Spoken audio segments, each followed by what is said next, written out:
মুসলিউদ্দিনের আব্বার নাম আব্দুল কুদ্দুস।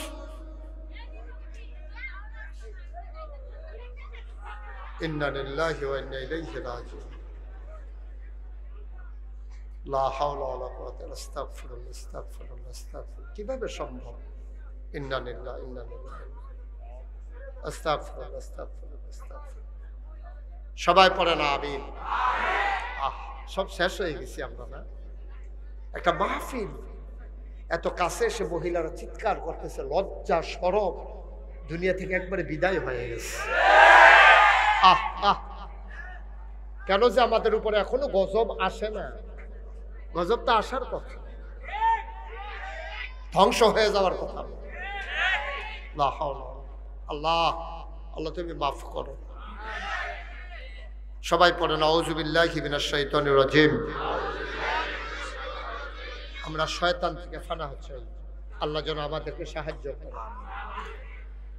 তা আব্দুল কুদ্দুস মুসলিউদ্দিনের আব্বার নাম, কথা মনে আছে তো নাকি? আল্লাহ বলবে না মুসলিউদ্দিনের আব্বা আব্দুল কুদ্দুস আসো। তা আসছে, দেখে যে টুপি মাথায়, কি সুন্দর দাড়ি, সুরমা তোর কাজল দিয়া কি সুন্দর করে সাজ্জা সুজ্জা দাঁড়ের ঝালকে কেন এটা? আল্লাহ আমি কুদ্দুসটায় না, কয় তুমি মুসলিউদ্দিনের আব্বা কহ। তো কই মুসলিউদ্দিনই কয় নামাজ কি তা হেবিলে জানে না, তুমি দিও করে ফাগড়ি টিগড়ি মাথার দিয়ে বইয়া রইছ, তো তোমার ফুতেরে কও নাই নামাজ কি জিনিস? তাহলে কইছি তো, ফুতে কইব কইছে না বাহাই কইব কইছে, লাগালে জাতি বাহে ফুতে। কিয়ামতের ময়দানে আব্বাই কয় কইছি, ফুতে কয় কয় নাই, লাগছে কিয়ামত। এবার আমল নামা স্ক্রিনের ভেতরে ডিজিটাল ক্যামেরা ফিট করে দেওয়া হবে, ওই রেকর্ড ছেড়ে দেওয়া হবে স্ক্রিনের ভিতরে। এখন স্ক্রিনের ভিতরে দেখা যায় আব্দুল কুদ্দুস হাঁটতে হাঁটতে নামাজের দিকে যায়, আর মুসলিউদ্দিন বইয়া বইয়া মোবাইল চালায়, তার বাপে একটা ডাকও দেয় না, তার বাপ একটা ডাকও দেয় না, নিরাও চলে যাইতেছে মসজিদে। মুসলিউদ্দিনে যাইতেছে বইয়ে বইয়ে মোবাইল চালায়, কুদ্দুস আব্দুল কুদ্দুস তার বাহে যাইতেছে মসজিদও, তার মায় সাজ্জা সুজ্জা মদনপুর মার্কেটও যাইতে আছে ফেয়ার এন্ড লাভলি কিনবো।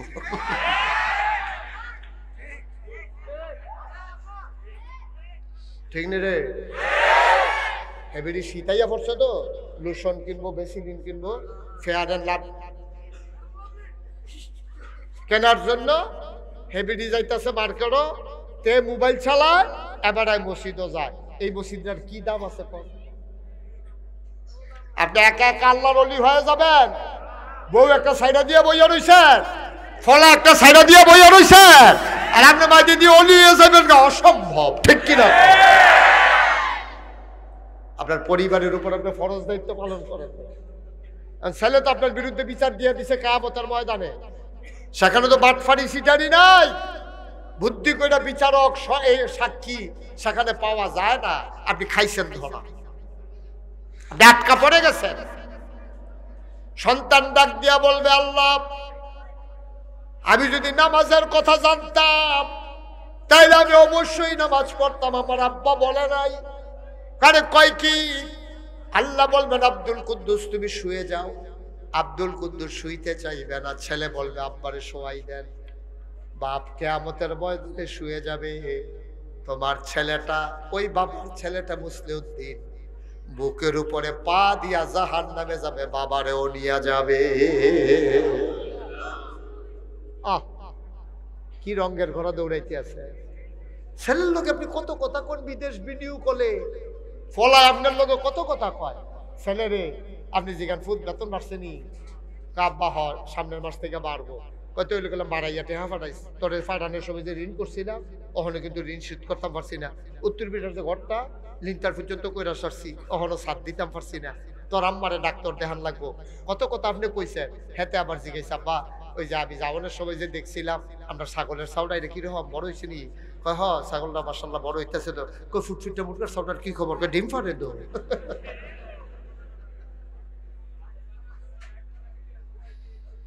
তুমি ফুতের লগে কত কথা কও, তোমার ফুতে তোমার লগে কত কথা কয়।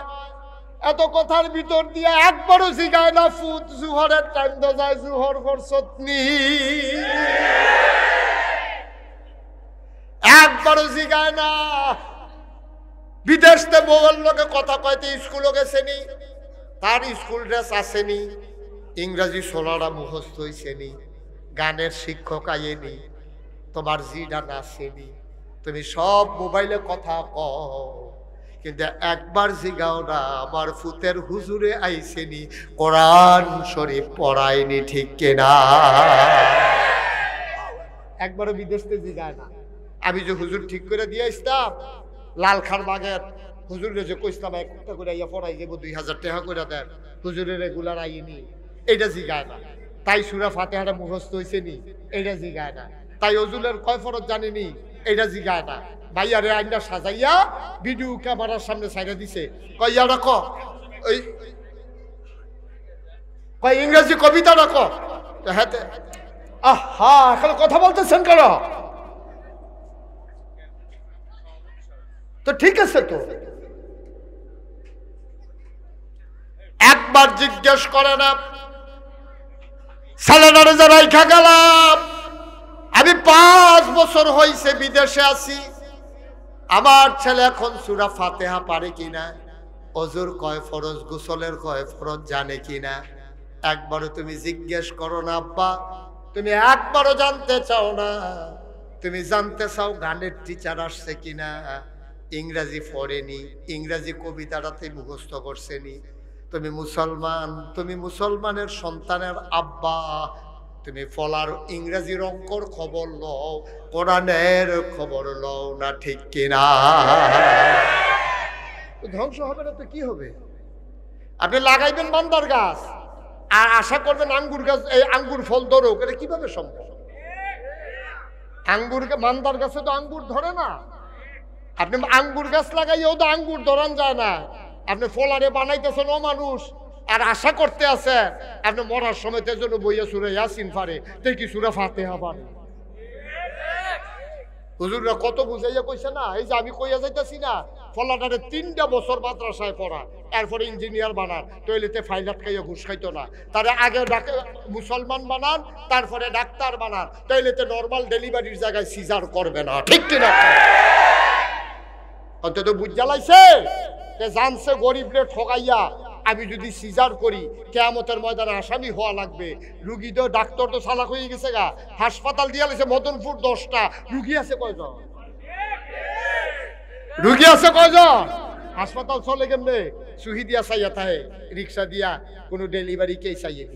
যখন দেখছি যে রিক্সাটা আস্তে আস্তে চলে, তে কইতাছে এই ছুরিমুড়ি দাঁড়াই না, ছুরিমুড়ি রেডি করো, কারবার ওড়াইলা ভালো দেখো করো।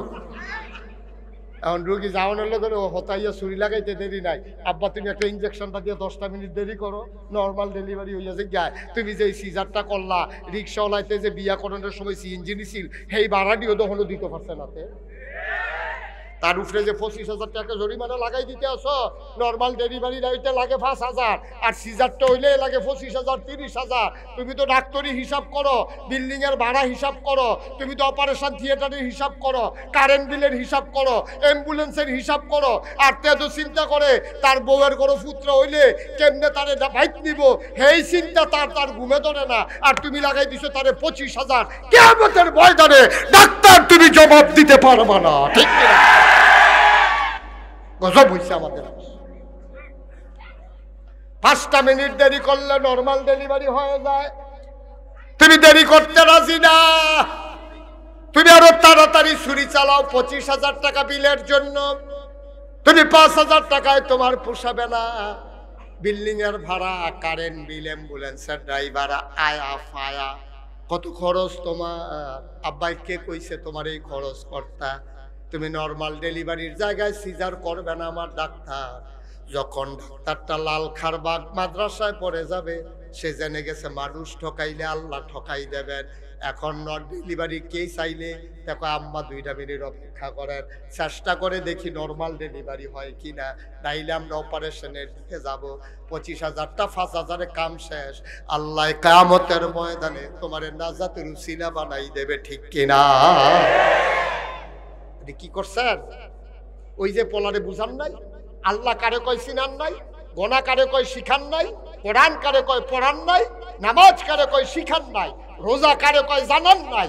নিজেও চলছেন যেমনে, ফোলা মাইয়ারও চালাইছেন এমনি, অহন খালি দুঃখ করে। কি তো এই কে রে জন্ম দিছিলাম রে, কে রে জন্ম দিছিলাম রে জানেন না?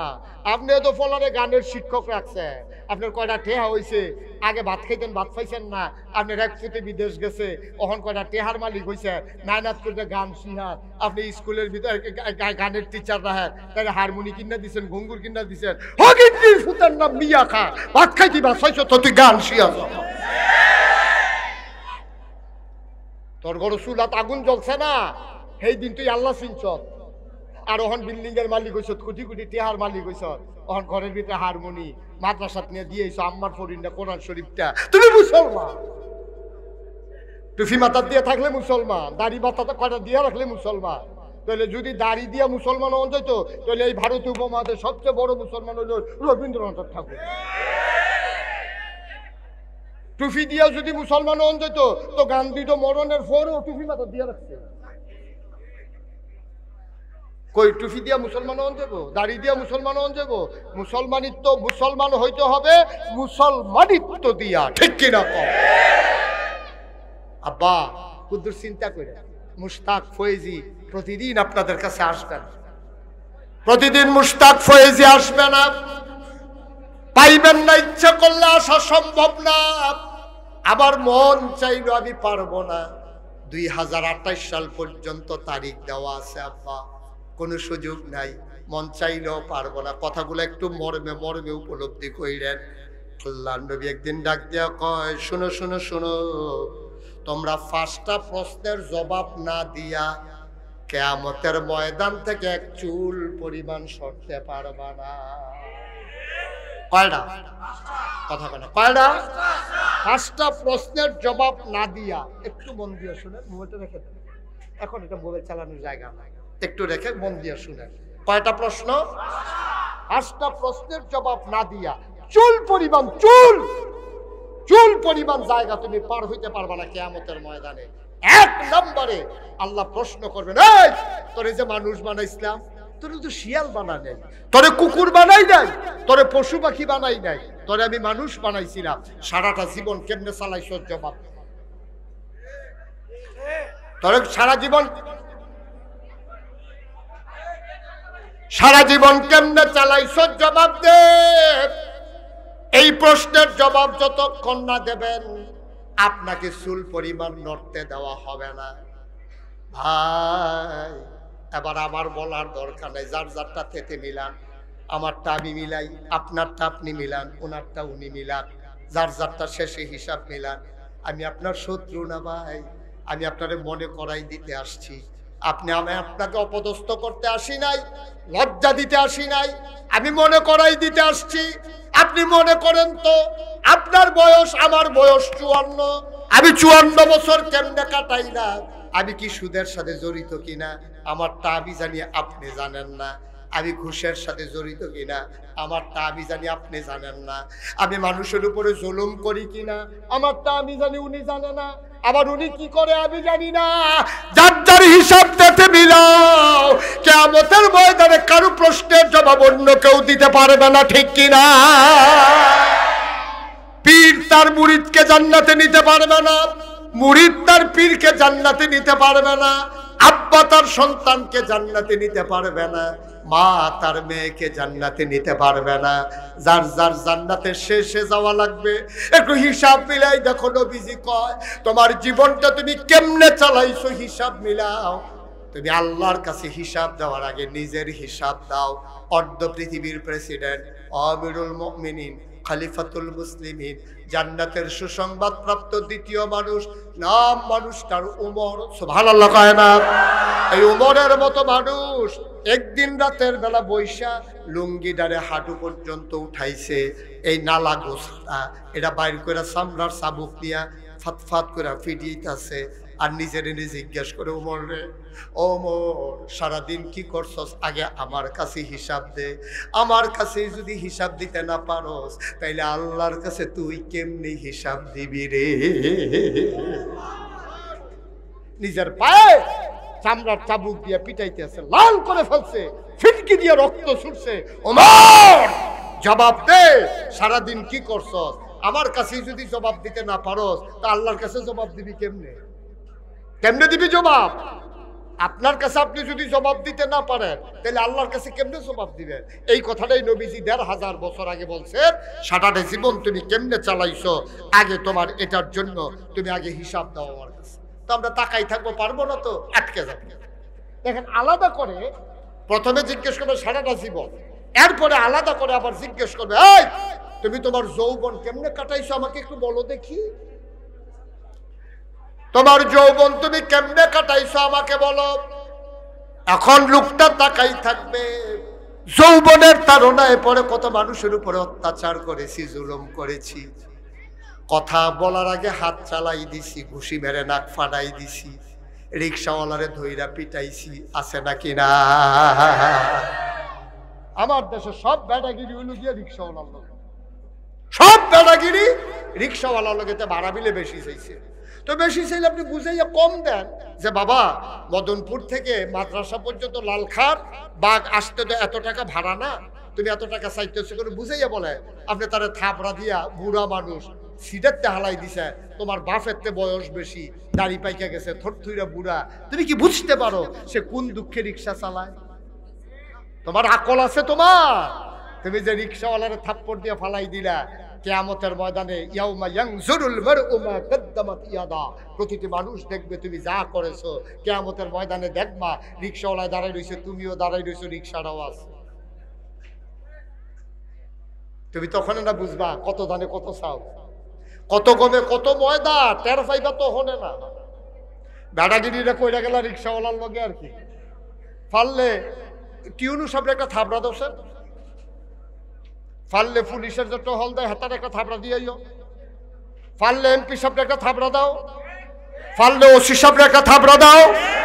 সব বেড়াগিরি তো ভালো রিক্সাওয়ালার লগে। প্লেটের ভিতরে খাবার দিয়া কইবেন যে লঞ্চ সাইডা দিতে আছে, এটা কি কোনো পরিবেশ নাকি? আপনারা এইদিকে সরাইলে হবে না, তো রাস্তাটা বন্ধ করতে বলছিলাম, ওরা অন্য দিক দিয়ে ঘুরে যাবে, রাস্তা তো আরো আছে বললেন, এটা বন্ধ করে দেন। এভাবে হাঁটলে তারা ওয়াজ শুনবে কেমনে? এটা একটা বাঁশ বেঁধে দেন, বাঁশ বেঁধে বন্ধ করাই দেন। হ্যাঁ হ্যাঁ, দেখতেছি কমিটিতে ভিতরে আপনার মতো 2-3 জন থাহন দরকার আছে। তারা তো নাই, তারা সব মরহুম মরহুম। আমি কতবার বললাম যে রাস্তাটা বন্ধ করে, এতবার বলা লাগবে কেন? এই যে হাঁটতে আছে, হর তুলছে, হাঁটতে আছে, কারবার কি? তা আমি কথা বললেই শুনবে কই মানুষ?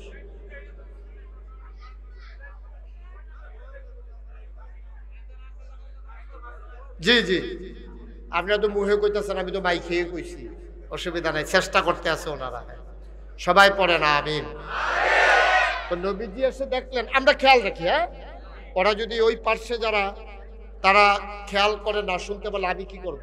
আমি তো আর সব চুপ করাই দিতে পারবো না, এটা কর্তৃপক্ষ ব্যবস্থা করবে। আমরা আমাদের আলোচনা চালিয়ে যাই। আমরা যারা ভেতরে আছি আমরা খুব মনোযোগের সাথে, এই বাচ্চা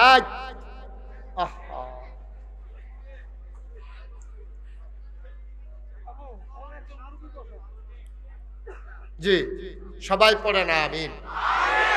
তো নবীজি এসে দেখলেন মানুষগুলা বর্বর, অসভ্য, জাহেল, মূর্খ, ভদ্রতা নাই, সভ্যতা নাই, মারা মারি, কাটা কাটি, ঝগড়া বিবাদ, কন্যা সন্তান হলে জীবন্ত কবর দিয়া দেয়। এই বর্বর সভ্য মানুষগুলোর মাঝে নবী আসলেন। তিনি ধ্যানমগ্ন হেরা গুহায়। নবীর বয়স যখন 40, আল্লাহর ফেরেশতা জিবরাইল আসলেন। সুবহানাল্লাহ বলবেন না? আল্লাহর নবীকে ডেকে বললেন, মুহাম্মদ। এতক্ষণ আওয়াজ হলো, নবীর নাম শুনলে কি পড়তে হবে? আমি যে শুনছেন যে মাথা লাড়তে হইব, মাথা লাড়তে হবে না তো, মাথা ঠিক রেখে সাল্লাল্লাহু আলাইহি সাল্লাম বললেই চলবে। মুহাম্মদ, মুহাম্মদ। আপনি হইলেন মুহাম্মদ ইবনে আব্দুল্লাহ। মক্কায় বাবার নামের সাথে জোরাইয়া নিজের নাম বলা হয়। তখন আর জিজ্ঞেস করে না ওনার আব্বার নাম কি। তো মুহাম্মদ আমাদের নবী, ওনার আব্বার নাম ছিলেন, মাইকটা একটু কমাই দাও, বাড়াইছো কেন মাইক? ওনার আব্বার নাম ছিল আব্দুল্লাহ, ওনার নাম হইল মুহাম্মদ। জিবরাইল এসে কয়, আপনি আজকে থেকে মোহাম্মদ ইবনে আব্দুল্লাহ না, আপনার আসল পরিচয় আপনি মুহাম্মাদুর রাসূলুল্লাহ। মঞ্চে যারা আছেন কথা কইয়া, ওনারা তো আমার নিয়ম জানে না। আমি কিন্তু অনেক মাহফিলও মঞ্চের তারা কথা কয় না গেলে তারারে নামাইয়া নিষেধ কই না তুলসী। তারা মনে করছে চুপ করে বইয়া ওয়াজ হইনা যাইব, এই সুযোগ নাই, এটা এই হুজুর নাই না। তারা কোন হুজুরের ওয়াজ শুনতে আইসে কইতে পারতো না। তারা সবাই আওয়াজ দিবেন, মঞ্চে যারা আছেন আরো জোরে আওয়াজ দিবেন, বলেন মারহাবা। না মনে ডরে দিছে হবে, আমিন কন, জোরে কন। আল্লাহর নবী নবুয়ত প্রাপ্ত হলেন, জন্মের পর থেকে নবুয়ত প্রকাশ পাওয়ার আগ পর্যন্ত দিনের কথা তো আর বলতে পারতেন না, কিন্তু ভালো ভালো কথাগুলা বলতেন, অন্যায় থেকে মানুষকে ফিরাতেন। যেই মাত্র নবুয়ত প্রাপ্ত হলেন চলে গেলেন আম্মাজান খাদিজার ঘরে। খাদিজা ছিলেন তখন তার স্ত্রী, বিয়ে হয়েছে 25 বছর বয়সে, নবীর তখন 25, এখন নবীর 40।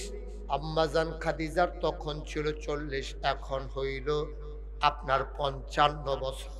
15 বছর সংসার করার পরে নবীর ইনস অ্যান্ড আউট, ভিতর বাহির সব আম্মাজান খাদিজা জানতেন। নবী কাঁপতে কাঁপতে ঘরে যখন ঢুকলেন, চেহারা তার লাল, চোখ তার বড় বড় ভয়ে কম্পমান। আম্মাজান খাদিজা জিজ্ঞেস করে, মোহাম্মদ স্বামী আমার, আপনারে কেউ কিছু বলছে নাকি, ভয় দেখাইছে নাকি? আপনি বলেন কে কি বলছে? আম্মাজান খাদিজা জিজ্ঞেস করলেন। আল্লাহ নবী কয় না, কেউ কিছু বলে নাই, আমি ধ্যানমগ্ন ছিলাম হেরা গুহায়। আল্লাহর ফেরেশতা, একজন ফেরেশতা আছে নাম নাকি জিবরাইল, আমার এসে কয় আমি নাকি মুহাম্মদ ইবনে আব্দুল্লাহ না, আমার পরিচয় নাকি মুহাম্মাদুর রাসূলুল্লাহ। নবীজি মাত্র বললেন, আম্মাজান খাদিজার সাথে সাথে রায় দিয়ে দিলেন, আপনি যদি নবী হন তাইলে 1 নাম্বার অনুসারী আমি, আপনি যদি নবী হন 1 নাম্বারে আপনারে আমি মেনে নিলাম নবী। সুবহানাল্লাহ কয় না? সংসার করছো কত বছর? একটা মানুষ চিনতে 15 বছর লাগে না। ইনসান আউট, ভিতর বাহির সব জানেন আম্মা খাদিজা। চইলা ফিরা দেখা শুইনা খাইয়া ঘুমাইয়া একসাথে 15 বছর চলার পরে নবীজি শুধু বললেন আমি নাকি নবী। আম্মাজান খাদিজা রায় দিলেন, অবশ্যই আপনি নবী।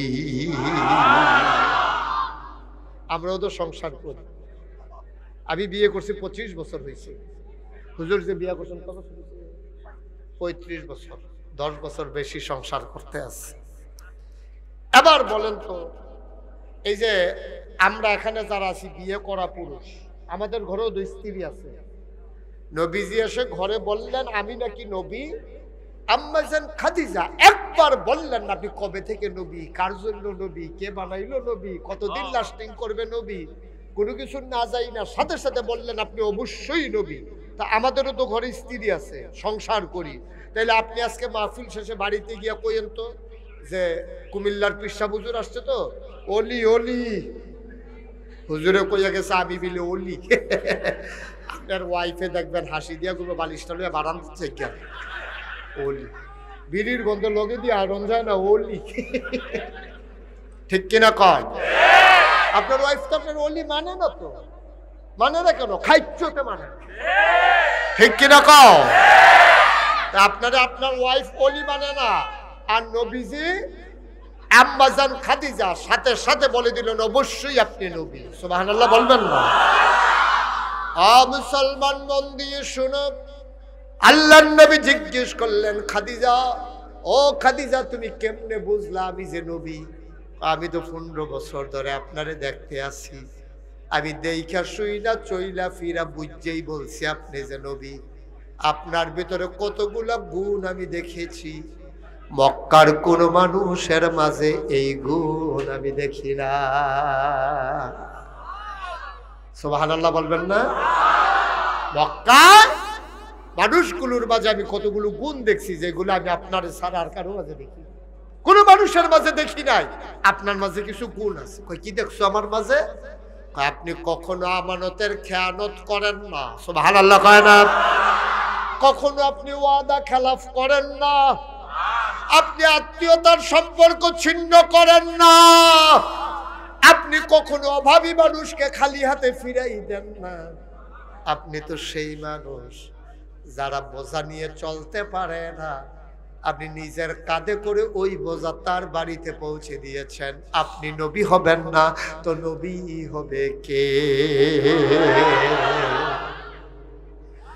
এই নবীজি নবুয়ত প্রকাশ পাওয়ার পরে এই দুনিয়াতে ছিলেন 23 বছর। কয় বছর?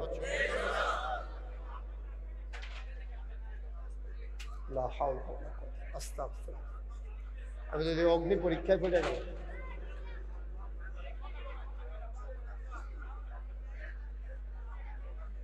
এইভাবে ওয়াজ আমার জীবনে ভাই আমি কোথাও করি, মনে হয় যেন ওয়াজের পরীক্ষা দিতে পাইছি। মোবাইল গুলা নামান, ছেড়ে। এটা কি ভাই, কিভাবে সম্ভব?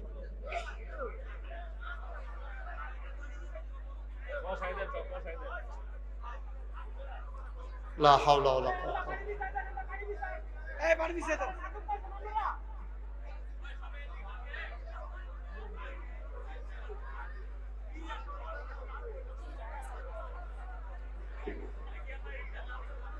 মেহরবানি করে যারা রূপে আছেন, মেহরবানি করে বলছি আপনারা বসে পড়ুন, মাহফিলের ভদ্রতা বজায় রাখুন। হুজুর কুমিল্লা থেকে এসেছেন, একজন আন্তর্জাতিক বক্তা, যার ওয়াজ শোনার জন্য আমরা এখানে সমবেত হয়েছি। এটা পরিবেশটা যদি নষ্ট করি তাহলে তো আপনারা এই এলাকাবাসী নেই। আমি বলবো মাহফিল কমিটি যারা আছেন আপনারা নিজেরা সচেতন হয়ে যান, রাস্তা একেবারে বন্ধ করবেন। আজকের জন্য আপনারা ঘুরে ওই উত্তর বালদিয়া রাস্তা আছে সেখান দিয়ে যান, পরিবেশ বিশৃঙ্খলা করে ওয়াজ করতে পারবো না। জি জি, অসংখ্য ধন্যবাদ। পাঠি বিছাই দেন, সবাই বসে পড়ে, একটা লোক দাঁড়িয়ে থাকবেন, একটা লোক না। বন্ধ করতে হবে আরো পিছনে, এই আরো পিছনে নিয়ে বন্ধ করো, দূরে দূরে, যেন বিশৃঙ্খলা হইলে ওইখানে হয়, একটু দূরে বন্ধ করে, একবারে পেছনে নিয়ে বন্ধ করেন। জি, সবাই পড়েন আলহামদুলিল্লাহ।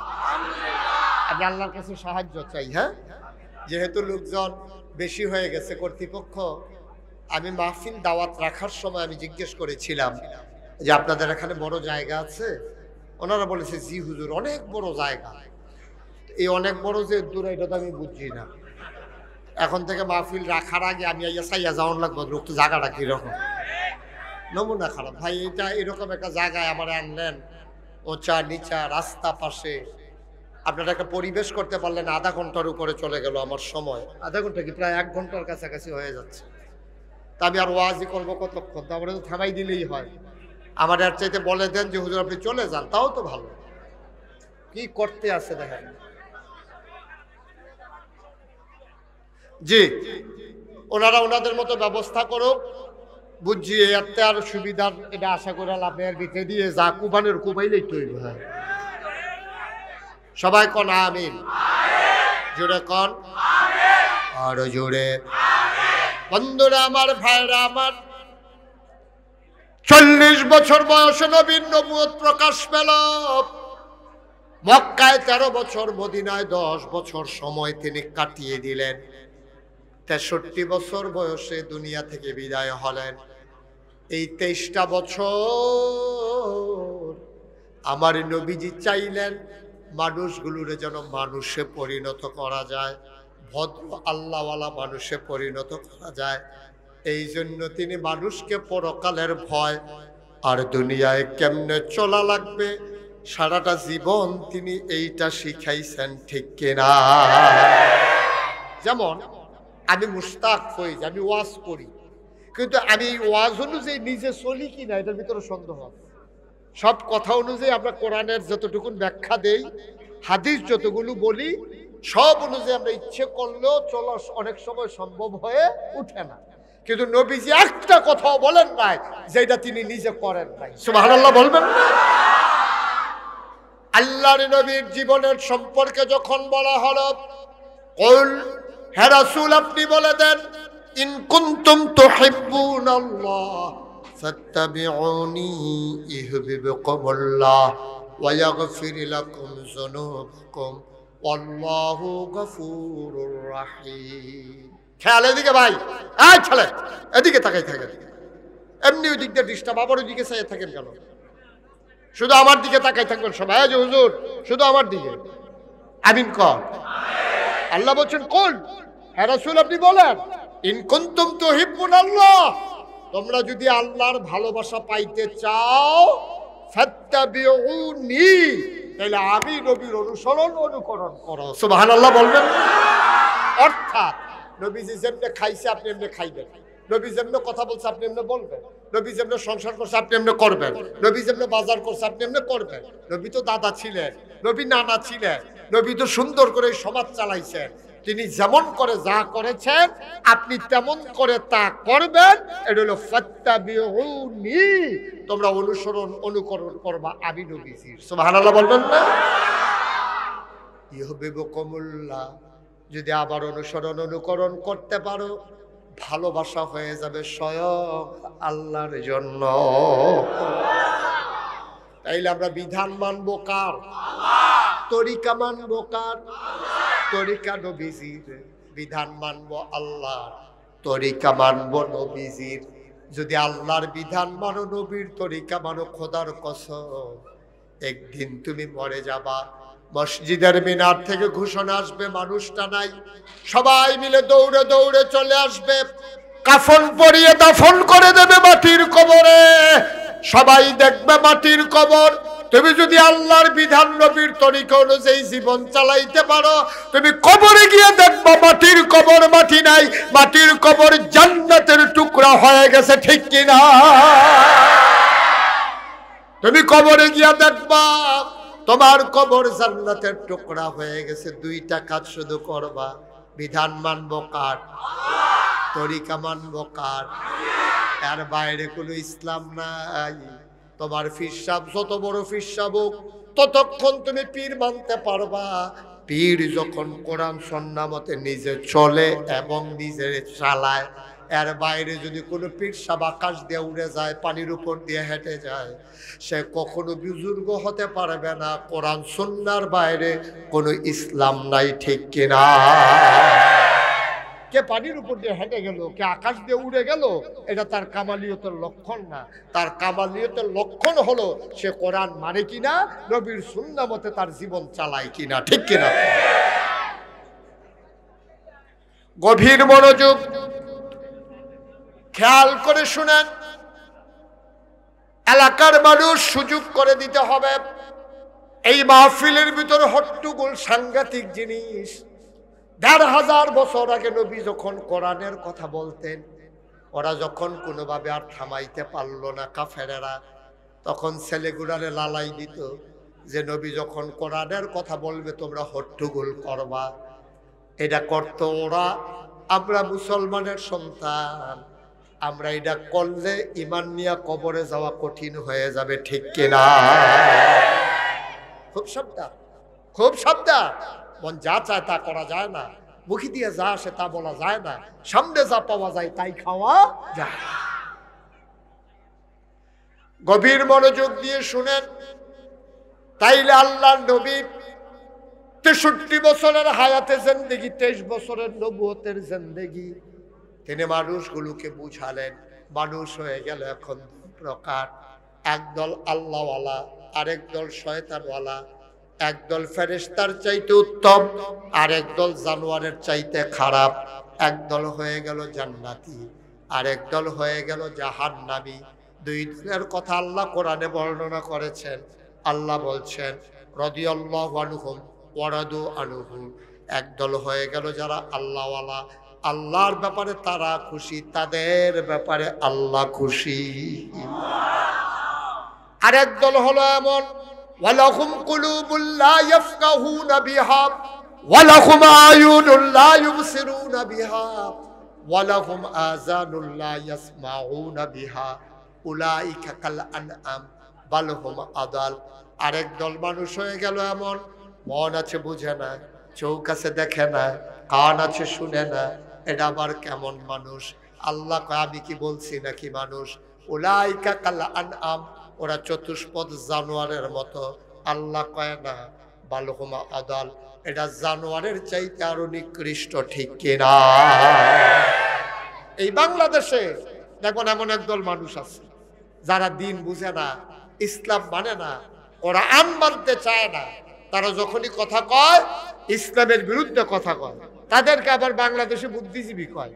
আপনি যদি কোন হুজুর আপনার মাহফিলও আছে নাকি এইগুলো এই জায়গায় আইয়া না, এটিরে ফাইবেন ঢাকা রাইতে 1টা 2টার সময় টেলিভিশনে টক শুন নামে কথা বলতে গেলেই আল্লাহর বিরুদ্ধে কথা বলে, নবী আর ওলি আর মাদ্রাসা মসজিদের বিরুদ্ধে কথা বলে, ঠিক কিনা বলে?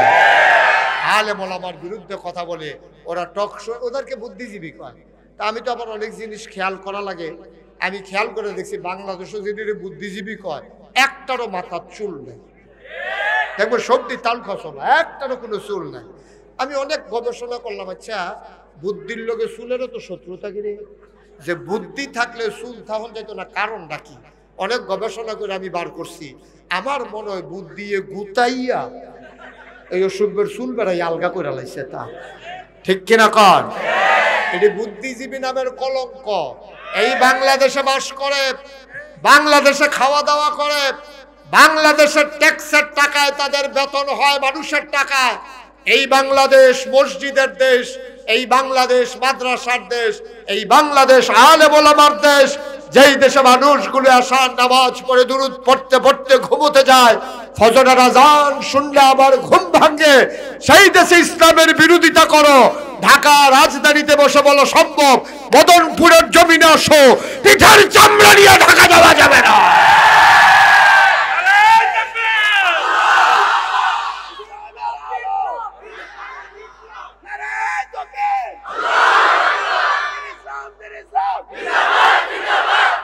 সবাই পড়ে না আমিন, জোরে পড়ে না আমিন। ১,৫০০ বছর আগে নবী দ্বীনের দাওয়াত দিচ্ছেন, সবাইকে আল্লাহর নবী জান্নাতি বানাইতে চান। একটা মানুষ জাহান্নামে গেলে নবীর কোনো লাভ নাই। এখন আল্লাহ বললেন, আল্লাহর ভালোবাসা যদি পেতে চাও নবীর অনুসরণ অনুকরণ করো। এই কথা শোনার পরে সাহাবায়ে কেরাম দৌড়ে দৌড়ে আম্মাজানদের ঘরে গেলেন। নবীর বিবি ছিল 11 জন, 2 জন ইন্তেকাল করেছেন নবীর জীবদ্দশায়, 9 জনকে নিয়ে নবী সংসার করেছেন। কয়জন? অন্যতম একজন আম্মা ছিলেন আম্মাজান আয়েশা, বড় বুদ্ধিমতী। আম্মাজান আয়েশার কাছে সাহাবারা গিয়া কয়, আম্মা ও আম্মা, আল্লাহ বলেছেন ইন কুনতুম তুহিব্বুনাল্লাহ ফাত্তাবিউনি ইউহিব্বুকুমুল্লাহ ওয়া ইয়াগফির লাকুম যুনুবাকুম আল্লাহু গফুরুর রহিম। আম্মা ও আম্মা, নবী যতক্ষণ আমাদের কাছে থাকে, নবী কেমনে চলে আমরা খেয়াল করি, আমরাও তেমনে চলতে চেষ্টা করি। আম্মা গো ও আম্মা, নবী যখন ঘরে আসে কেমনে ঘুমায় আমরা তো দেখি না। সুবহানাল্লাহ। নবী কেমনে খায় আমরা তো দেখি না। আম্মা, নবী তার বিবিদের সাথে কেমন ব্যবহার করে আমরা তো জানি না। আম্মা, আপনি একটু বলে দেন আমার নবীর চরিত্র কেমন, ব্যবহার কেমন, কেমনে নবী খায়, কেমনে ঘুমায়, কেমনে বসে, আপনাদের সাথে কি আচরণ করে আপনি বলে দেন। আম্মা জান আয়েশা ডাক দিয়া কয়, তোমাদের বাড়ি থেকে কোরআন নাই, তোমরা কি কোরআন পড়ো না, কোরআন বুঝো না? খুলুকুহুল কোরআন, তার চরিত্র হইল 30 পারা কোরআন। কোরআনের ভিতরে এমন একটা আদেশ নাই যেটা আমার নবী মানে নাই। কোরআনের ভিতরে এমন একটা নিষেধ নাই যেটা আমার নবী ছাড়ে নাই। এই কোরআন তো আমাদের বাড়িতেও আছে, ঘরে আছে। আমরা ঘরের কোরআন শরীফ মাদ্রাসায় ফাটাই দিছে। কয় হুজুর আম্মায় কোরআন শরীফটা ফটো পড়ে আনা রইছে, হাফিজি মাদ্রাসা দিয়া দেন, ফলা ফাইনে পড়বো। তোমার আম্মায় কোরআন শরীফ পড়ছে, তোমার তো বউ আছে, তোমার আব্বায় পড়ছে, তুমি তো ফুত হইছ, তুমি কোরআন শরীফ মাদ্রাসায় পাঠাই দিছ, তুমি ঘরটারে কবর বানাই ফেলছো, তোমার ঘরে তুমিও পড়ো না, তোমার বিবিও পড়ে না, সাদা কাগজে লেখা রাখো, একদিন কোরআন কারে কয় তোমার ছেড়ে জানবেও না, বুঝবেও না, ঠিক কিনা? তো তুমি করছো, তুমি তোমার আম্মা মারা গেছে বলে কোরআন শরীফ মাদ্রাসায় পাঠাই দিতে হবে? তোমার বউ পড়তে পারবে না? তোমার আব্বা মারা গেছে বলে কোরআন শরীফ মাদ্রাসায় পাঠাই দিছো, তোমার কোরআন লাগবে না, তোমার কোরআন তেলাওয়াত কই, তোমার অনেক ঝামেলা, তুমি সকালবেলা অফিসে যাওয়া লাগে, রাত্রে এসে কোনো মতে ঘুমাও, কোরআন পড়ার সুযোগ পাও না রে ভাই। তুমি সব পড়ো, কোরআন পড়ো না, সব বুঝো, কোরআন বুঝো না।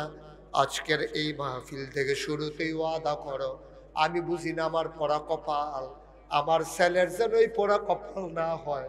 সবাই নিয়ত করো, আমার প্রতিটা সন্তান স্কুলে যাওয়ার আগে, ইঞ্জিনিয়ার ডাক্তার হওয়ার আগে, আমার ছেলেটা অন্তত 3টা বছর নুরানি মাদ্রাসায় পড়ে, ইসলামের মৌলিক বিষয়গুলা জানার পরে সেই স্কুলে যাবে, ঠিক কিনা?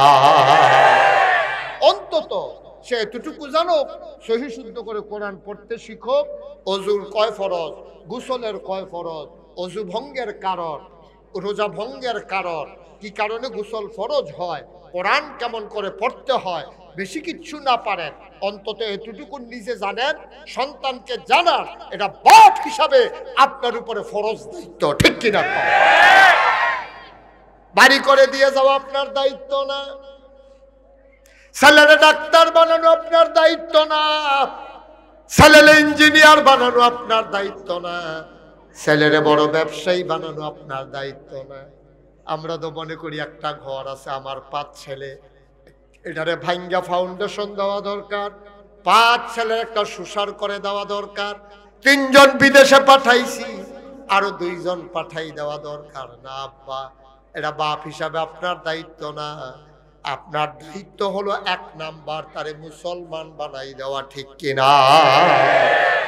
আল্লাহ চিনাই দেওয়া, নবী চিনাই দেওয়া, কোরআন বুঝাই দেওয়া, কোরআন শিখাই দেওয়া, দিন অনুযায়ী যেমন কামাই রোজগার করতে পারে সেজন্য হালাল বুঝে হারাম বুঝে এতটুকুন শিক্ষা দেওয়া আব্বার উপরে আম্মার উপরে ফরজ। ফরজ। আপনি নামাজ না পড়লে যেই রকম হবেন, আপনার ছেলে যদি মানুষের মতো মানুষ না বানাইতে পারে, আপনি কি বিপদে পড়বেন জানেন? কোরআন শরীফে বর্ণনা আসছে, কিয়ামতের ময়দানে যখন হিসাব শুরু হবে, ডাক দেবে, মুসলিউদ্দিন এদিকে আসো। আপনার ছেলে যাবে, মুসলিউদ্দিন নাম, যাওয়ার পরে বলবে যে বাপ, তোমার আমল নামা তো দেখলাম, আল্লাহ তো সেদিন হাকামুল হাকিমিন, তিনি বিচারকের বিচারক, আমল নামা তার হাতের ভেতরে, এভাবে নেবেন আল্লাহ, নিয়া বলবেন এই যে মুসলিউদ্দিন তোমার আমল নামাই, তার হাতে থাকবে একটা, আল্লাহর হাতে থাকবে একটা।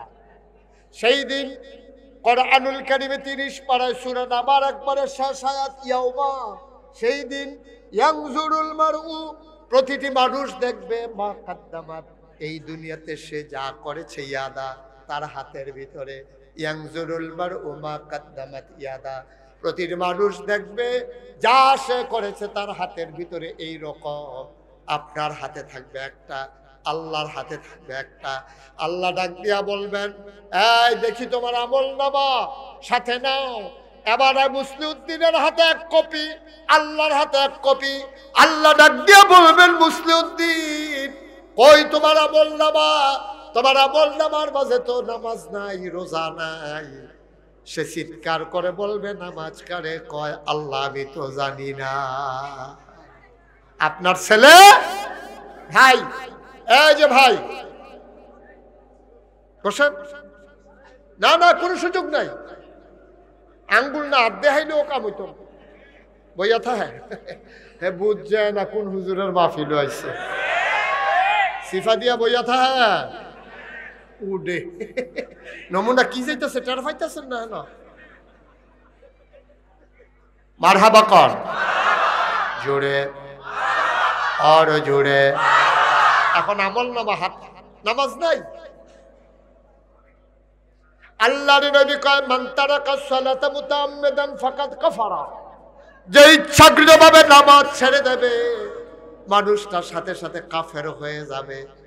আমার কথা না, নবীজির কথা। নবী বলে গেছেন ১৫০০ বছর আগে। আমরা ইচ্ছায় হাসতে হাসতে কত নামাজ ছেড়ে দেই। আল্লাহর নবী বলেছেন যে নামাজ ছেড়ে দেবে মানুষটার সাথে সাথে কাফের হয়ে যাবে। এটা নবীজির কথা, ঠিক কিনা? আপনি অযথা নামাজ ছেড়ে দিছেন। আপনি বাস চলতেছে, গেট লক বাস, আপনি অজু করে উঠতে পারেন নাই, নামাজের সময় হয়ে গেছে, পড়তে পারেন নাই, আপনি নেমে কাজা আদায় করবেন। পারলে বাধ্য করবেন আপনার সাথের যে সিটে বসছে ওনারে করবেন, ভাই নামাজের টাইম তো যায়, তা আমি প্রথমে চিল্লান দিয়ে কাম দেখো সব গাড়ি থামান, নামাজটা আমরা পড়ে লই। তা আপনার লগে লগে জিগেট দিয়ে করবেন, হ গাড়ি থামান। এটার দেখা দিয়ে আরো দেখুন কজনে কইব, তখন গাড়ি থামাই দেবেন। আপনি একটা সমিতি করে লাগবেন। আপনি ফিটির লিখে সমিতি করতেন পারেন, সুদের টেহা লাগানোর লিখে সমিতি করতেন পারেন, তো নামাজের লিখে একটা সমিতি বাসের ভিতরে হয়েছে কেউ না, ঠিক কিনা কর? এখন সমিতি করে আপনি গাড়ি দাঁড় করাইবেন, নামাজ পড়লে অজু করে তারপরে উঠবেন। একটু যদি না পারেন আপনি কাজা পড়বেন, কিন্তু আপনি হাসতে হাসতে নামাজ ছেড়ে দেবেন। আর আমরা দেশ দেখবেন রাজনৈতিক বিভিন্ন মিটিং হয়, সামনে তো নির্বাচন হইতে আছে, দেখবেন মিটিং কি কমবো না বাড়বো? মিটিং এর ভিতরে দেখবেন আসরের টাইমে ঘোষণা দেয়, যারা যারা নামাজ পড়বেন তারা নামাজ পড়ে আসেন, 10 মিনিটের বিরতি। আচ্ছা, এটা কি ঘোষণা ঠিক মতো হয়েছে? যারা যারা নামাজ পড়বে তাহলে যেতে কইতাছে হেতেও কইলাম পড়তো না। তো তুই যে বেড়া একটা বড় বড় মার্কা কথা কইলি যে যারা যারা নামাজ পড়বেন তারা নামাজ পড়ে, এর কথাটা হয় নাই তো। তোর বলা দরকার ছিল নামাজের বিরতি সবাই নামাজ পড়ে আসে, এরপরে মিটিং হবে, আর আগে না। তুমি হগলটা নামাজও লাগাই দিয়া, আর তোমরা চালাক যারা তারা সে আরো বইয়ে বিড়ি টানতে আছে, মনে ইটের বাটা মুখটা খুললা দিচ্ছে, পুরাটা মিটিং এটা বিড়িয়ে পুরা ইটের বাট্টা বানাই দিচ্ছে, ঠিক কিনা কর? আব্বা এত রং না তো, এত রং না দুনিয়া, এত তামাশার জায়গা না। আপনি টের পাইবেন কি করতে আছে। আল্লাহ ডাক দিয়া বলবেন মুসলিউদ্দিন, কথা মনে আছে নাকি? দেখে আমলনামা, মুসলিউদ্দিনের আমলনামা চলে যাবে আল্লাহর হাতে, মুসলিউদ্দিনের আমলনামা চলে আসবে মুসলিউদ্দিনের হাতে। আল্লাহ বলবেন নামাজ কই? মুসলিউদ্দিন বলবে নামাজ কি জিনিস? নামাজ তো শুনি নাই। কয় কেউ তোমারে বলে নাই? ডাক দেবে, এই আব্দুল কুদ্দুস, মুসলিউদ্দিনের আব্বাই দিকে আসো।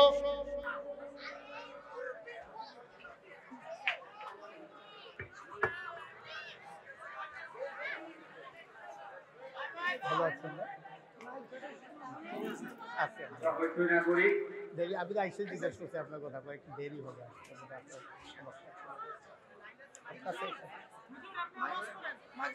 ও মাইক চালু আছে, ওকে ফাইন, ঠিক আছে। বলেন আলহামদুলিল্লাহ। আপনাদের এলাকায় অন্ধকার হইলে কানে শোনা যায় তো না? আমাদের এলাকা আবার একটু কম শোনা যায়, অন্ধকার হয়ে গেলে দেখে কম, শুনেও কম, তো দেখার সুযোগ নাই। আমরা সবাই মিলে একটু মন দিয়ে শুনি। হ্যাঁ, ওই লোকটার একটু বসাই দেন, ওই যে আল্লাহর ওলি, ওনারে বসান। উনার দোয়ায় তো কারেন্ট গেছে, উনি দোয়া করতেছে আল্লাহ কারেন্টটা গেলে যাইতাম পারলাম বলে। ওনার দোয়া আল্লাহ কবুল করছে। ওলি ওলি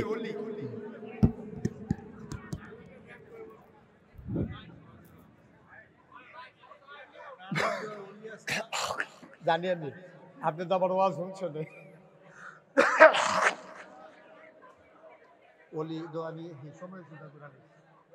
হ্যাঁ আমিন বলেন জুড়ে, আরো জুড়ে। ওইটার না, মন দিয়ে শুনেন, প্রতিদিন তো ওয়াজ হয় না এখানে। আল্লাহ যেন কবুল করে, সবাই বলে আমিন। তো যেই কথাটা বলতেছিলাম, 1 নম্বরে আল্লাহ জিজ্ঞেস করবে তোমার জীবন কেমনে কাটাইছো, 2 নম্বরে আবার আলাদা করে বলবে তোমার যৌবন কেমনে কাটাইছো। কেন এটা আলাদা বললো কেন? জীবনের ভিতরে কি যৌবন নাই? তা আলাদা করে কেন বললো? কারণ হইল যৌবন কালটা এটাকে সাংঘাতিক একটা সময়। এই সময় শৈল জোর থাহে, মন্ডায় কয় তারে ঘুষি দিয়া লাই। এই সময় শৈল জোর থাহে, মন্ডায় কয় তারে লাথি দিয়া লাই। এই সময় শরীর যাতে জোর থাকে, আব্বার দিকে তাকাইয়া ধমক দাও, মা তরকারি রান্না মজা হইছে না কেন, তুমি ধমক দাও। কারণ এই সময় শরীরে জোর থাকে, তো তুমি যা মন চায় তাই করো। এই জন্য আল্লাহ আলাদা করে বলবে তোমার যৌবন কাল তুমি কেমন করে কাটাইছো।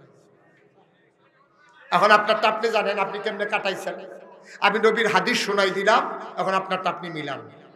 যদি ভুল করে থাকেন তাহলে ফায়সালা আছে, যদি ভুল করে থাকেন তাইলে আপনি আল্লাহর কাছে তওবা করবেন যে আল্লাহ আমার যৌবনকালটা ভালো কাটাইতে পারি নাই আল্লাহ। আমি রাস্তার মোড়ে দাঁড়াইয়া স্কুল কলেজে মেয়েরা যেত, আমি ব্রিজের ভিতরে বসে বসে টিটকারি বসকারা করতাম, ইফতেজিং করতাম। আমি কত মানুষের উপরে অত্যাচার করেছি। দল ক্ষমতায় থাকার সময় আমি দলীয় প্রভাব দেখাইছি যে আমার দলটা ক্ষমতায়, এই জন্য কথায় কথায় মানুষের হুমকি দিছি, ধমকি দিছি, অত্যাচার করছি। আমি মানুষের কাছ থেকে মেলের নাম দিয়া টাকা খাইছি, আমি দোকান বাকি খাইয়া ঘুরাইছি। এই কাজগুলো আমি করছি। আল্লাহ তুমি আমাকে মাফ করে দাও, মাফ করে ফায়সালা করে কবরে যাইও, তার আগে আব্বা কবরে যাইও না। একটু চিন্তা করে শুনল। তাইলে গেল কি, 1 নম্বরে জীবন কোন কাজ দিকে কাটাইছো, 2 নম্বরে যৌবন তুমি কোথায় কাটাইছো, 3 নম্বরে ধন সম্পদ তুমি কিভাবে অর্জন করছো। বাংলাদেশে আমার খুব কষ্ট লাগে, আপনি রাজনীতি করেন বাংলাদেশে, বাংলাদেশের মানুষের ভোট নিয়ে আপনি এমপি হন, মন্ত্রী হন, এই দেশে রাজনীতি করে, এই দেশের নেতা হইয়া, এই দেশের পতাকা গাড়িতে লাগাইয়া আপনি অবৈধভাবে টাকা কামাই করে সেকেন্ড হোম করেন কানাডা নাইলে মালয়েশিয়া গিয়া, ঠিক কিনা? রাজনীতি করবেন বাংলাদেশও, বাড়ি করবেন গিয়ে মালয়েশিয়া, ভাত খাইবেন আব্বার গরো, চাষার গরু গিয়ে কুলি হালাইবেন, কি কোথাইছেন কই করবা, ঠিক কিনা কন? আমি তো বলে দিয়েছি, যারা বাংলাদেশের চিকিৎসার উপরে নির্ভর করতে পারো না, যারা বাংলাদেশে থাকতে মন চায় না, নিজের বাচ্চাকে পাঠাই দাও বিদেশে, নিজের বাড়ি করো, সেকেন্ড হোম করো মালয়েশিয়া কানাডায়, বাংলাদেশে তাদের রাজনীতি করার অধিকার নাই, ঠিক কিনা বলো? বিদেশ গিয়ে রাজনীতি করো, আমরা রুশে দরকার নাই, তোমার দরকার নাই আপনার এই নেতা। যেই নেতা বিদেশ গিয়ে বাড়ি করে, ফলাফাইন ফোরাই বিদেশ, সাধারণ মানুষের 18 কোটি মানুষের ফলাফাইন দেশও ফরতে পারলে তুমি কহেনের সলিবুদ্ধি কলিবুদ্ধি হইছ, তোমার ফুতেরে ফাড়াই দাও, তুমি বিদেশে লেখাপড়া করার জন্য পাইছো কই টাকা, ঠিক কিনা কন? এটা করা যাবে না। তুমি কি পথে টাকা কামাই করছো জবাব দাও। কিয়ামতের ময়দানে আল্লাহ আপনাকে ছাড়বেন। আব্বা আমার কথাগুলো আপনার কাছে খারাপ লাগতে পারে, আরে এই হুজুরের সব ভিতরের কথা কই আলাইতে আছে, হ্যাঁ আসল কথা দিয়ে হাত দিয়ে লাইছে না। আপনি আমার সাথে রাগ করে লাভ নাই, আমি যে মনে করাই দিতেছি, আপনি আমাকে অসংখ্য ধন্যবাদ দেওয়ার কথা যে হুজুর এই কথাটি তো বুঝছিলাম না, আপনি কোয়াতে যাও বদলাইতে সুবিধা হয়েছে। আপনার কাছে উচিত কথা শুনলে তো খারাপ লাগে কেন? কেন খারাপ লাগে? কোরআনের কথা হাদিসের কথা শুনলে আপনার গায়ে লাগে কেন? তাইলে বুঝা গেল কুসকুস কালা হয়। জিজ্ঞেস করবে কোন পথে টাকা কামাই করেছো, জিজ্ঞেস করা হবে কোন পথে টাকা খরচ করেছো। কোরআনুল কারীমে সূরা তাওবার 111 নম্বর আয়াত আল্লাহ কয়, ইন্নাল্লাহা আশতারা মিনাল মুমিনিনা আনফুসাহুম ওয়া আমওয়ালাহুম বিআন্না লাহুমুল জান্নাহ। আল্লাহ তোমার জানার মাল কিনে নিয়েছেন, বিনিময়ে আব্বা তোমারে জান্নাত দিয়ে দিয়েছেন। তোমার জানার মাল বিক্রি করে দিছো আল্লাহর কাছে, বিনিময়ে তুমি জান্নাত কিনে নিয়েছো। তারপরে তোমার মন যা চায় তা করতে পারো না, কারণ এই জানের মালিক তুমি না, তোমার কাছে জান আমানত। জান বিক্রি করে দিয়েছি আমরা কার কাছে? এই আমি মুশতাক ফৈজি, আমি যদি বিক্রি হয়ে যাই আল্লাহর কাছে, তাহলে আমার উপরে আমার কোনো অধিকার আছে? আপনি একটা ছাগল ফালছেন খুব শখ কইরা, অকারে ভাত খাওয়াইয়া, মার খাওয়াইয়া, লোকে শোয়াইয়া আপনি ছাগলটা ফালছেন। এখন বাজারে নিয়ে বিক্রি করে দিচ্ছেন 10,000 টাকা। এখন 10,000 টাকা ছাগল বিক্রি করার পরে আপনি টাকা নিয়ে আসে না, এরপরে যদি ছাগলের দরিদ্র ধরে কান দেন, ভাই ভাই খুব খারাপ লাগতে আছে ছাগলটার লাগিয়া, ছাগলটারে কত আঞ্জা দিয়ে ধরে ঘুমাইছি, ছাগলটারে নিজে গোসল করাই দিছি, নারিকেল তেল কিনা ছাগলটার শৈল দিছি, ছাগলটার লাগে আলগা চিরুনি আসি, ভাই আপনি ছাগলটা কিনলে কিনছেন আমারই দিয়া যান। এই কথা কেউ শুনবে? কথা কথা শুনবে না। ছাগল কিনার পরে আপনার যেমন বিক্রি করার পর আপনার যেমন মালিকানা থাকে না, ইন্নাল্লাহা আশতারা মিনাল মুমিনিনা আনফুসাহুম ওয়া আমওয়ালাহুম বিআন্না লাহুমুল জান্নাহ। আমরা আল্লাহর কাছ থেকে জান্নাত কিনছি, কি দিয়া কিনছি? জান দিয়া আর মাল দিয়া, ঠিক কিনা কম? এখন এই জান কার? কথা কেন? এই জান কার? এই মাল কার? জান আল্লাহর, মাল আল্লাহর, হ্যাঁ সব আল্লাহ। এখন আপনিও আল্লাহ, তাইলে এই জমিনে বিধান চলবে কার? আর বাইরে কোনো বিধান চলবে না। এটা মেনে নিলে আপনার ঈমান থাকবে না। 5 নম্বরে, আপনি যেই জ্ঞান অর্জন করেছেন এই জ্ঞান অনুযায়ী আপনি নিজের জীবন চালাইছেন কিনা এটা আল্লাহ জিজ্ঞেস করবে ভাই, নাইলে আটকে যাবে, আপনাকে কেউ ফিরাইতে পারবে না, জাহান্নামে ঠিকানা হয়ে যাবে রে ভাই। আজকের এই মাহফিল আমি কোনোদিন এই এলাকায় আর আসি নাই, আমার মন ভরে গেছে, আমার মন সাক্ষী দিয়েছে তোমাদের মাহফিল আমার আল্লাহ কবুল করে নিয়েছে। খুব মনোযোগের সাথে কথা শুনুন। আমরা তো বুদ্ধি খাটাই, ওয়াজ নিয়ে তো বাড়িতে যাই না, এটা হলো আমাদের বিপদ। ওয়াজ শেষ হয়েছে পরে মাহফিলতে বাড়িয়া রাস্তা দিয়া হুজুররা কত কথাই কইব, সব কথা হইনা ফাড়া যাইত না, বিড়ি ডালো ওয়াজ পড়ে রয়েছে আর বিড়ির দোমার লোকে ওয়াজ উঠতে আছে, হাতে বাজ যাইতে আছে আটতে আটতে। কথা তো একটা মনে পড়ছে, এটা কি কইলে তা যে মাহফিলও গেছে তে হলো ছাগল সুর কিছু, আরে কথা কথা কিছু ছাগল সুর মাহফিল আইছে। হুজুরে যখন ওয়াজ করতেছে তোবা করাইতেছে, ফিরসা হুজুর কুমিল্লাতে আইছে, হুজুরে তোবা করাইতে লইছে, পরে কান দিয়া লগের তারা কইতে তো কান্দনের কথা না, তে যে বিখ্যাত সুর এটা তো সকলে জানে, তেমনি কান্দতেছে কিরে, হয়তো তার মনে হয়েছে আর কি, আর বাসি না মরি কতক্ষণ কান্দা লাই, কোনো মতে আল্লাহর দরবারও দেখি কোনো মতে একটা নাজাতের ব্যবস্থা হয় কিনা, এই চিন্তা করে সে খুব কান্দতেছে। কান্নাকাটি কইরা তোবা টোবা কইরা আর জীবনে করতাম না, আল্লাহ এই জীবনে 250 ছাগল চুরি করে লাইছি, একটার লেগে যদি 1 বছর করে জেল তো 250 বছর জেলনের কথা, সুতরাং আর চুরি টুরি নাই। এটা কি হচ্ছে, কি সমস্যাটা কি তাই না? তো কয়েকটা লাইট কমাই দাও, একটু একটু একটু সবর করেন। জেনারেটরটা বোধ হয় তোমরা বেশি লাইন দিয়ে ফেলছো, এই লাইটটা অফ করো, এটাও তো জেনারেটরে টানতেছে, লাইট কমাও এটা ব্যাটারিতে, ওকে ফাইন। তো সবাই কোনা আমিন, তারা কিছু কথা বললে থাই, তো খুব কানছে, তোবা টোবা করছে। তো মাহফিলতে যখন বাড়ির দিকে রওনা করছে, মাঠের মাঝে দিয়ে তার বাইক যাওয়ার লাগে একটু আলগা বাড়ি আর কি, মাঠের মাঝে দিয়ে রাইতের মাঝে একটা, তো যখন রওনা দিছে দেখে যে একটা ছাগল আনে, ছাগলটা দেখে তার খুব মায়া লাগে, আহা ছাগলটা যদি শিয়ালে খাই আল্লাহ আটতে বালা না, আমরা বাইক লিয়ে যাই গা, শিয়ালে খাওয়ানোর তো বালা, তে মাফলার আসছিল তার গলা দিয়া লাইছে, ছাগলের গলা মাফলার দিয়ে ফেস দিয়া লইয়া বাড়ির দিকে গেছে, গিয়া সেটা চিন্তা করলো ছাগলটা যদি রাতটা থাকে পরের দিন সকালে তো ধরা ফিরে যাবো গা, জব করে খাই আল্লাহ আল্লাহ যা করে করবো। স্বাস্থ্য ভাই তার লগের বন্ধু বান্ধব সবজির মোবাইল করে আইন না ছাগল জব করছে, করে সেটা ছাগল রান্না হয়েছে, ফজরের আজান দিচ্ছে, এতেন বাইরে টেরা যখন খাইতে বইছে এমন সময় মূল সুর যেটা হেতে কান্দা শুরু করছে, সকলে ধৈর্যটা তুই এখন কান্দুস কি কানলে আগে দিয়া কানবি নইলে পরে দিয়া কানবি, খানার টাইমে কি আর কানবা, খাইয়ালো আগে ভাই রে। আমার দাঁত কামানো পড়ছে, হুজুরে যেমনি বুঝাইয়া কইলো চুরি চামারি করন নাই, রাত্রেও লাস্টিং করলো না আমার, আমি যে আবার চুরি করে লাইলাম কিয়ামতের ময়দানে হুজুরে কইছে যেই অবস্থা হইব নমানে বলে খারাপ হয়ে যাইব গা, কি যে ধরা খাই আল্লাহ জানে ভাই, বড় বিপদ। তো লগের ফলাফান যেটি আসিল সেটি কয় যা করো তো কইরে এলাইছ, টেনশন করিস না, আয় গোনা দিয়ে একটু কমাই নেই, কই গোনা কমাইম কেমনে, কই মসজিদের ইমাম সাহেবের মুয়াজ্জিন সাহেবের দাওয়াত দিয়ালা।